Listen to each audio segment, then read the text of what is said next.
tell you, I went to my present dentist the first time I went. He looks at me.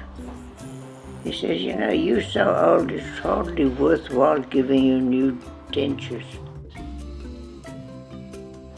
So he said, yes, you know, your bones will shrink and the teeth won't fit. So he walked away, so I stood up. He said, where are you going? I said, I'm leaving. He said, it's not worthwhile. I said, no, sit down, sit down. He looks at my teeth, he says, if this was my tooth, I'd save it, so I think I'll save it for you too. He said, how did you get here? I said, I got dropped here. He said, how are you getting home? I said, I'm going to walk home.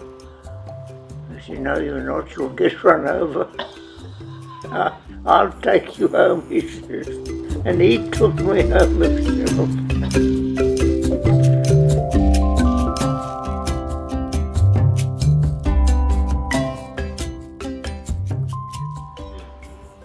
Well, I can think of myself when I was young. I had to work hard and I had to do without and work hard late at night, etc., etc. Then there came the big depression, the mine closed and we came to Joburg.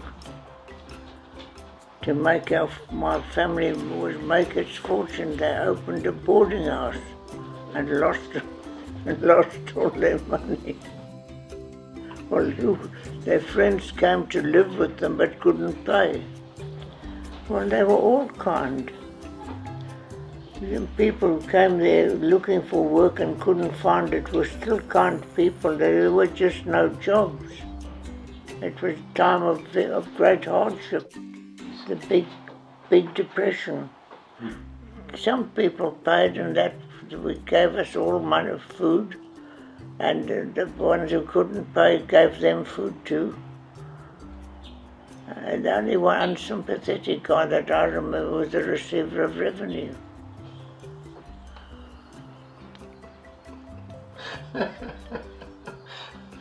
My grandfather had to take a job on a farm.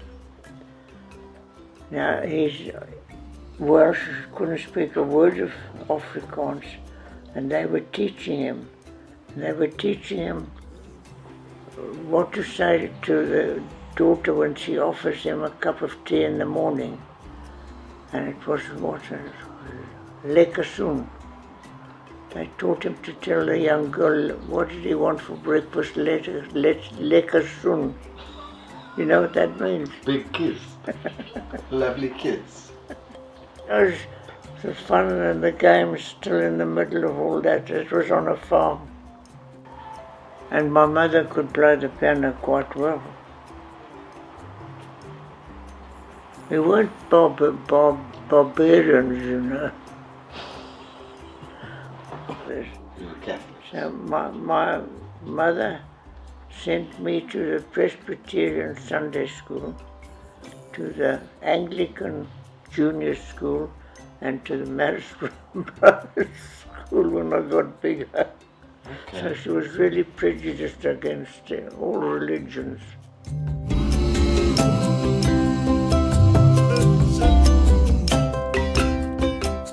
I personally am very disappointed in the way of things turning out in South Africa.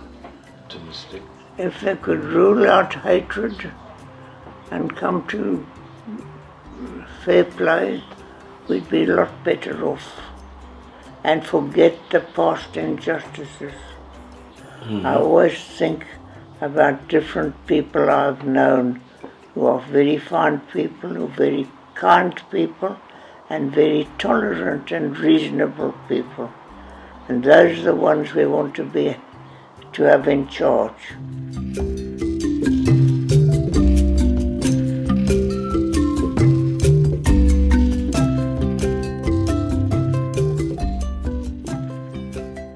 The first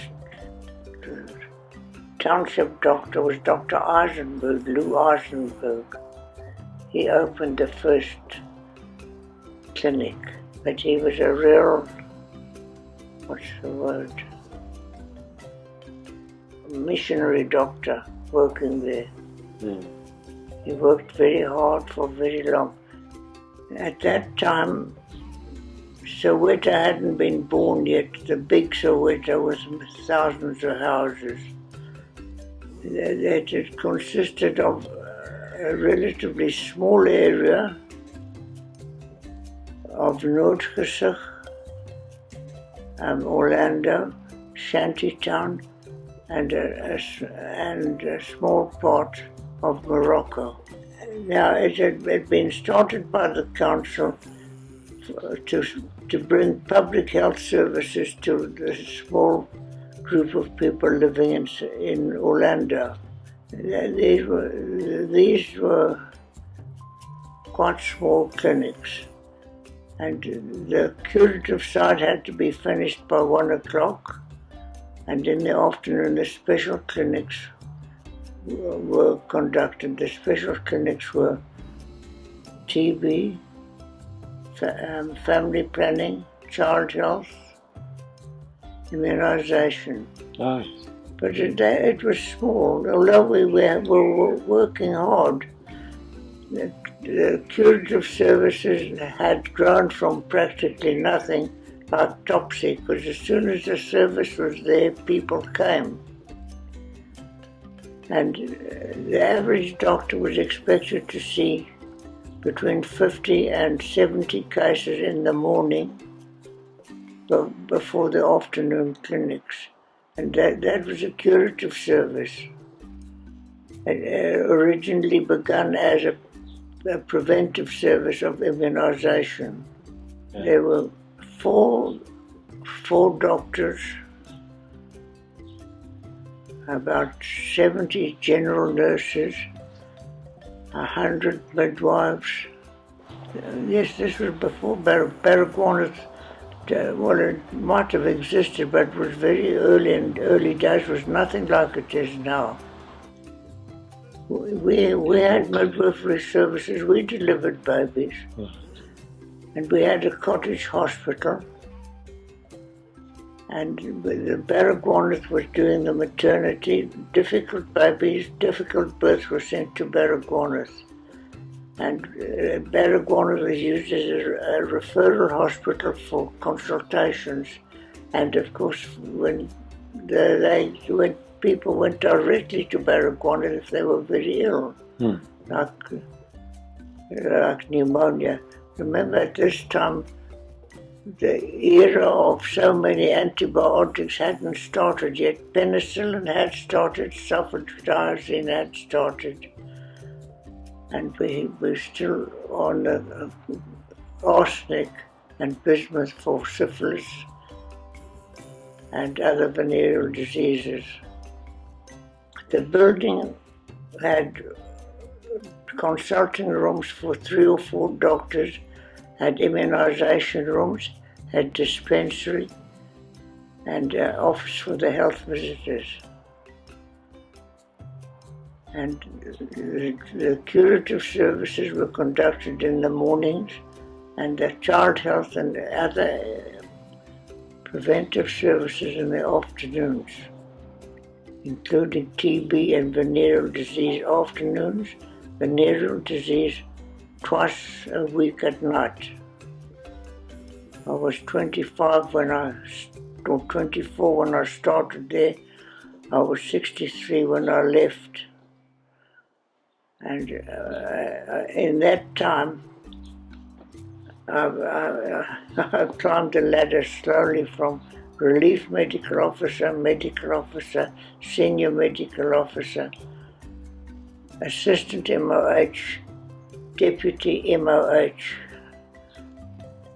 The way we had to work as doctors wasn't sufficiently appreciated by the public or the other medical staff. We were looked on as if we were rough and ready, but we had to see a lot of patients.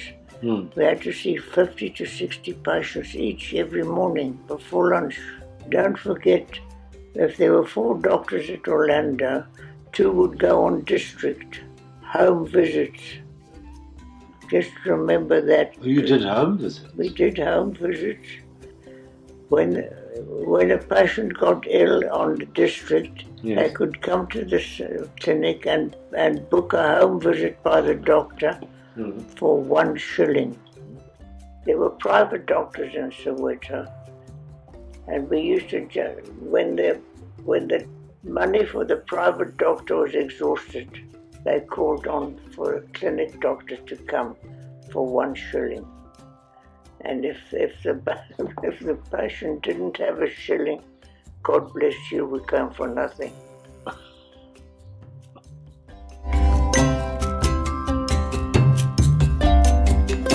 No, you miss your family life. And, the family lives as we used to know them have gone. No place for Grandpa and Granny in their house anymore. First of all, their house is too small. Oh. And secondly, they're too old-fashioned. Oh.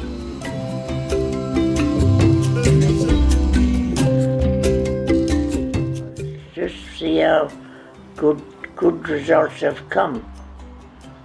Imagine all those matriculations 15 years ago from black people. It didn't happen. We should all be very proud of that.